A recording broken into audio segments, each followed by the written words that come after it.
Okay, so I guess I can get into that now because just get it out of the way, I suppose. So You I can't say started. jazz combo and not get into it. Yeah, I know that is usually like that's like a magic word, you know. I mean, Of that's like, course. wait, what? Do tell. So I started on bass, right? Like Okay. I come from a musical family. My dad's a drummer. My brother's a cellist. A Um, cellist. Okay. I was Cellist. expecting like a My guitarist or something. When you no, said well, I mean, bass and drummer, I'm expecting not yeah. cellist. I mean, it was like some interesting, the jams. Like it was an interesting dynamic. I mean, I also play guitar, but like the bass was more my maybe a bass guitar, right? Like it's like every bass player play. Not every guitarist plays bass, but every bass plays Oh, for guitar. sure. At some point, Yeah. I would say. But I played upright bass for years, like years and years. Like Oh. yeah, man. Like but unfortunately, through my 20s, like it didn't make it to the end of my 20s. You know what I mean? Like just money problems and stuff, and like I veered away from that stuff. It's a really expensive instrument, isn't it? It's expensive. It's so expensive to maintain, and it's just really hard to get around. Was like the hardest part. Like I'm from a small town on the east coast of Canada, and I moved to Toronto, right, like the biggest city in Canada, and that was just I couldn't manage it, man. Like, and so I eventually I did have to sell it. I put that money back into music in other ways, and but yeah, anyway, so I was a upright bass player for a long time. I started on electric bass. I guess technically I started on piano. I did piano lessons as a little kid, but the so did my brother. Yeah, so I played electric bass starting off, and I took jazz lessons when I was a kid, and then I Hmm. moved to upright bass, and I was the only upright bass player in my high school of about 1,500 people.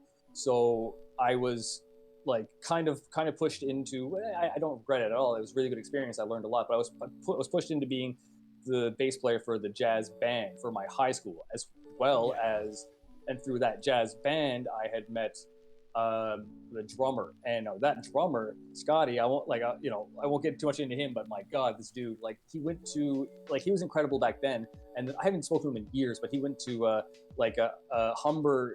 Canadians might know this one, Humber Jazz School for jazz drums, and my God, I got to contact him someday. He must be insane. But anyway, so like That's a that's what school like for jazz drums. there's oh dude, there's school for every kind of, like, you're in California, isn't Berkeley in California or one of them? Like the No fucking that's like clue. anyway, that's like To be if I honest with you. recall, that's but anyways, the yeah, so that's where I met my jazz combo people, bandmates. I haven't spoken to any of them in years, but they all went off to do music stuff. All of us in that jazz combo, like music teachers, just performers, like everybody. And I was kind of like the rough and tumble one, you know what I mean? I was like smoking cigarettes and like and partying and shit, like while I was in high school. And Bass these guys player, were of all like, course. well, yeah, I know that was the joke. That was the joke. And I was in a Rush cover band with these guys. Like, I don't know if you know band Rush. Like it was Do I know the band Rush? okay, Come man. Okay, on. okay, like, Guitarist of give me a break. 17 years. I know Oh, okay. Rush. I didn't know that. That's actually cool, man. That's like after another time, I'll talk to you more about your guitar history. Like, I'm actually intrigued.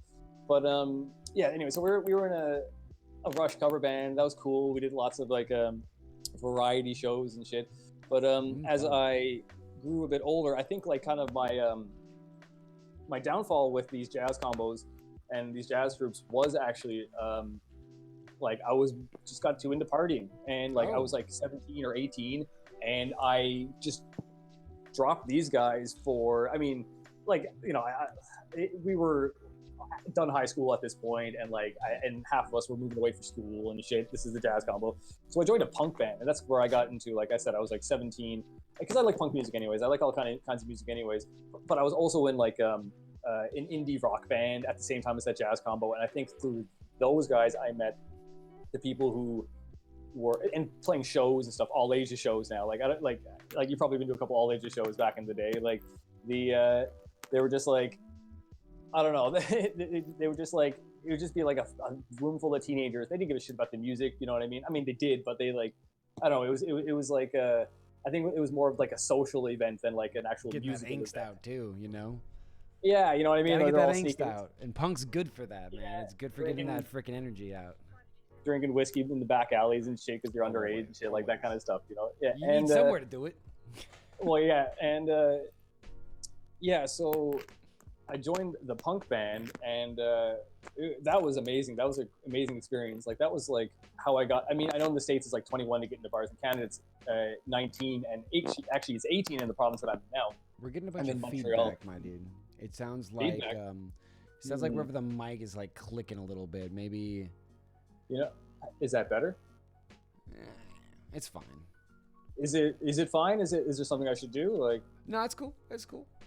okay, I'm cool. not sure. I'm not sure if like twisting around was like making some clicking noises or not. That that was like I'll stop doing that. Hey, sometimes we can't help it. You seem like a fidgeter, just like me, man. Oh, we got dude, a lot of nervous energy. Oh my god, like I can't even read without like ripping a page sometimes. My god. Yeah. Okay. So like I. Wait, have you ever right. gotten a fidget cube, man? Have you ever played with one of those? I had a fidget spinner once. I actually found one on the ground during like the heyday of when those things were popular, and like I found one on the ground. I just like I forget about them, man. I get them. I get these things or stress balls or whatever, just so I could do something with my hands, and then I forget about them. I put them down, and I just like go back to like destroying what's around me because I'm not paying attention. Like the yep. I'm like the post like not even joking. I am like the poster child for ADD, man. Like my brother's got the ADHD, so he's even more fun. So even more fun. I like how you put it. More fun, yeah. But he wails on that cello, man. Holy shit, he's really good. But anyways, so the punk band. I know this history is obviously just kind of all over the place. So I might go in obviously. Yeah, I go into tangents all the time and shit. But yeah, so I joined this band.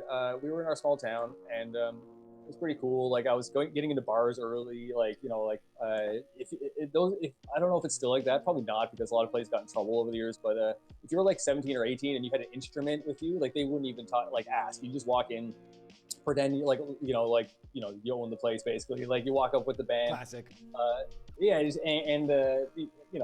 you just don't go up to the bar. Like if you're that young, just like send someone else. Just don't make it awkward for people. You know what I mean? But anyway, so we were going to we all moved to Toronto, as I said, to one by one. One like the singer got like a modeling contract at the time, so he was doing well.